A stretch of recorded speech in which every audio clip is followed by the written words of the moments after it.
Good evening, Philippines. This is Mike Padua, and we're back to our latest analysis for this Monday to Wednesday, May 16 to 18, 2022. And this is brought to you by Typhoon2000. Let's begin with our update. Here's the latest graph set for today, Monday, until tomorrow, Tuesday. We have another frontal system stationary over the extreme northern parts of Luzon, most especially Batanes and Babuing Islands. So these areas will have partly sunny to mostly cloudy skies and afternoon and evening rain showers and thunderstorms. So the winds here will also be strong, blowing from the northeast, and the seas around these areas will be moderate to rough. Meanwhile, the rest of the Philippine Islands will have good weather except when the afternoon and evening passes by. We are expecting some severe thunderstorms to occur, most especially nowadays. We are now moving into the middle part of May, since this is now the supposedly the start of the wet season, but it's still a month away. But usually during the middle of May, we could experience these localized severe thunderstorms, which may be a threat of instant flooding, flash floods, or quick flooding wherever there's a 80 to 100 millimeter of rainfall in a span of 1 hour. So please take all necessary precautions. And elsewhere outside of PAR, we don't have any developing LPA or a tropical cyclone in sight. We just have here a retreating intertropical convergence zone across Micronesia. And so far, it will be all afternoon and evening rain showers and thunderstorms, since we are still on the La Nina phenomenon, which is expected to slowly weaken when we reach June to September. And there's a possibility that it will again regain intensity during the last quarter of 2022. And this is known as triple dip. Okay, we will discuss that further later in this video. Here's the fast animation. As you can see, these are the localized thunderstorms in the afternoon or evening. And if we take a look at the zoom in satellite animation during the evening, the rains are still present across various sections of Luzon and also some portions of the Visayas and western Mindanao. And here's the rain forecast for the next 3 days until Thursday. Every afternoon, we could expect more thunderstorms across Luzon, central and western Visayas, and Mindanao.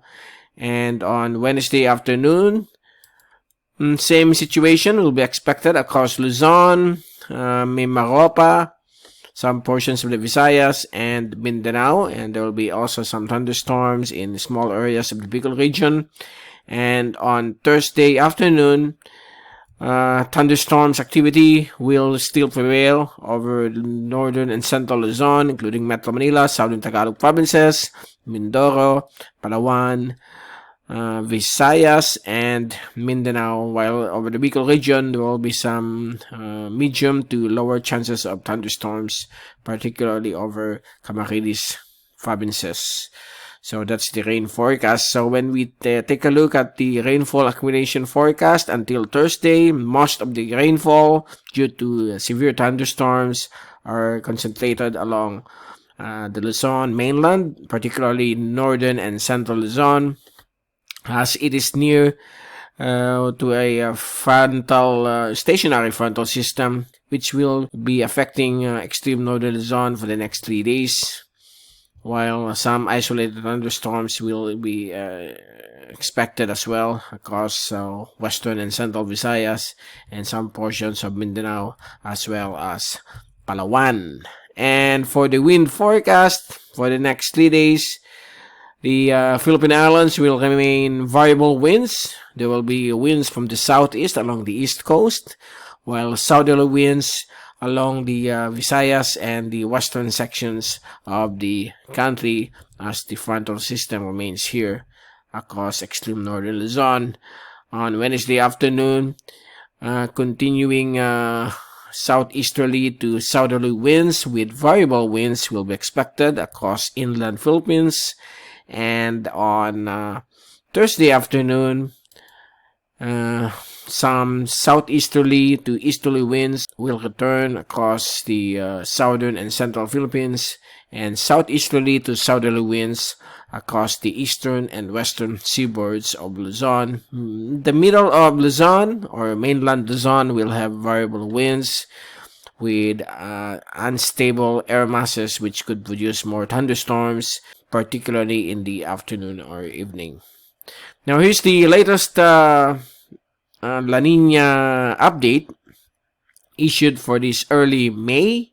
Okay, so right now, April, May, and June, we are still at 100% La Nina, which means that we are still on actually it's a moderate La Nina.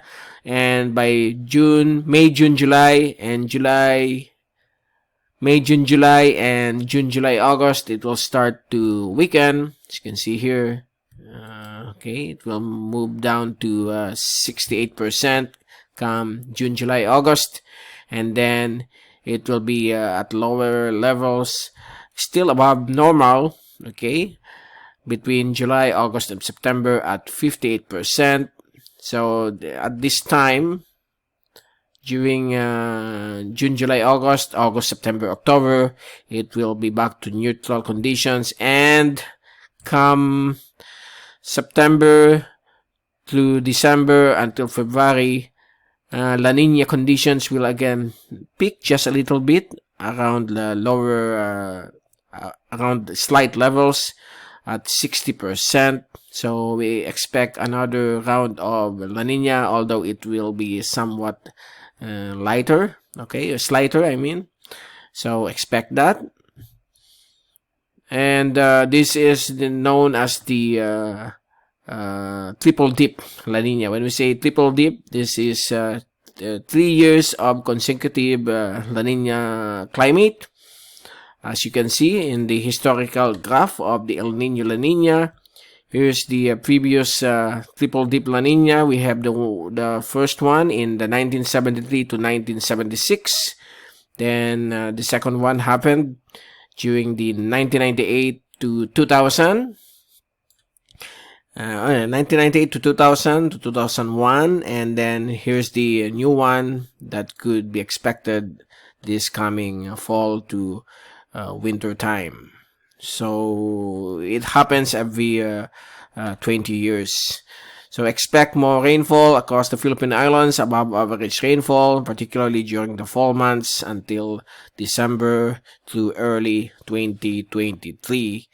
So we expect to brace again for more rainfall that could cause more flooding across the country, particularly Visayas, Mindanao, Southern Luzon. So please take all necessary precautions and watch out for more updates in the coming months.